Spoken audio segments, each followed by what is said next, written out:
California iconic trainer, Mel Stute. That's a good one. Morning, Mel. How are you? Fine, everything's good, Mary. How have you seen training methods change over the years? Quite drastically. The system has gotten completely different in the sense, in the old days, we seemed to train a lot harder. When I was a groom, every third day the horses usually worked. Good job. They ran maybe 25 times a year. In fact, one year I had a horse called Scully Square who ran 51 or 2 times in 1 year. Every time I needed money, I would enter him and he'd be 4th or 5th or something. Were they running in place of working out? Well, that horse, he never worked too much, but the other ones worked.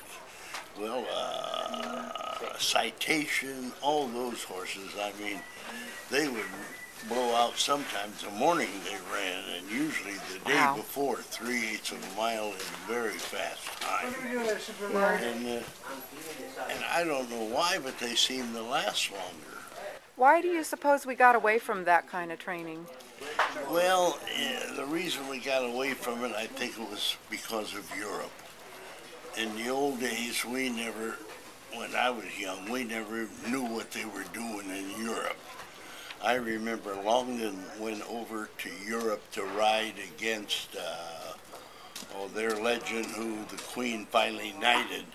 Anyway, I thought Longden would win every race because he had let him go to the front, and over there they always held him, but it didn't work out, so they must have been right. But anyway, we kind of went along with them, and it got to be where they didn't run near as much, we didn't run near as much. But myself, I ran a lot of horses up until just a few years ago.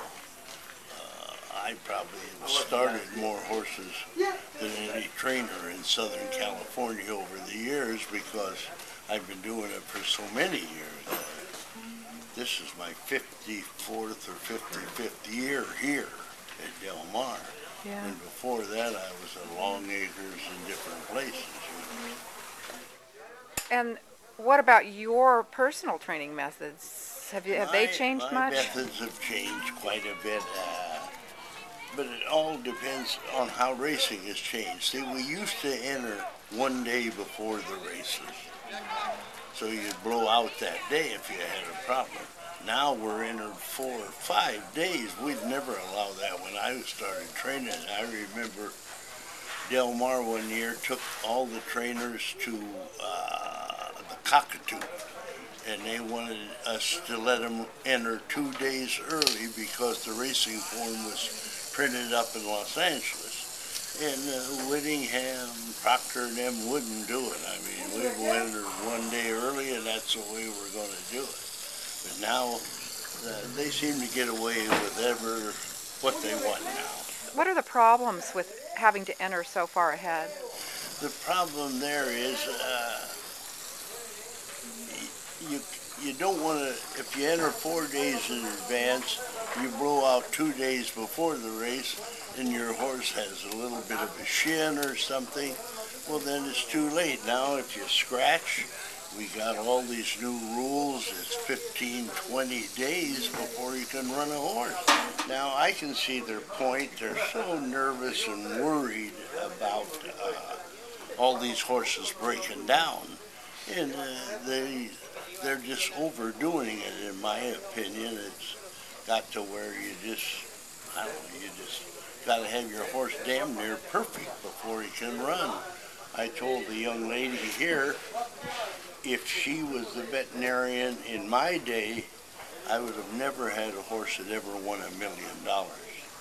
I mean, Snow Chief would have never passed the vet the way they are today. Very subtle.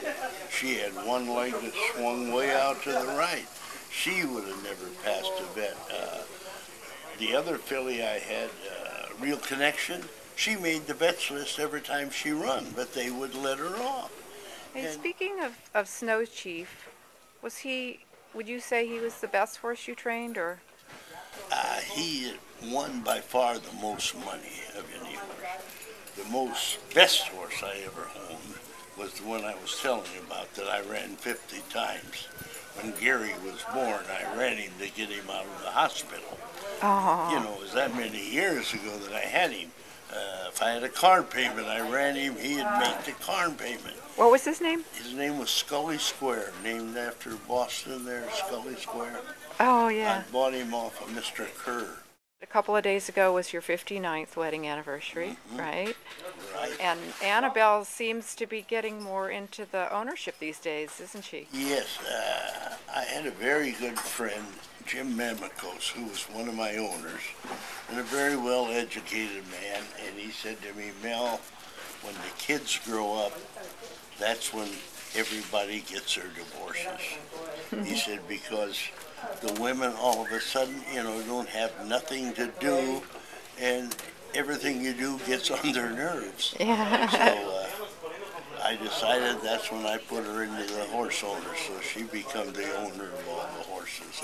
And she likes it, doesn't she? Yeah, she does. It gives her an interest, and she's not a gambler, but she does like to watch them run and really likes animals. It's been a good time for me. I mean, there's so many things in life you can't do and still enjoy. This I enjoy. I've said it before. I don't want to own a house on the beach here. I don't want to have a yacht. I want to be able to lose a couple $100 a day at the races and not have to worry. And that's kind of the way my life has been. I've maybe been losing more lately, but anyway, I've always done it that way.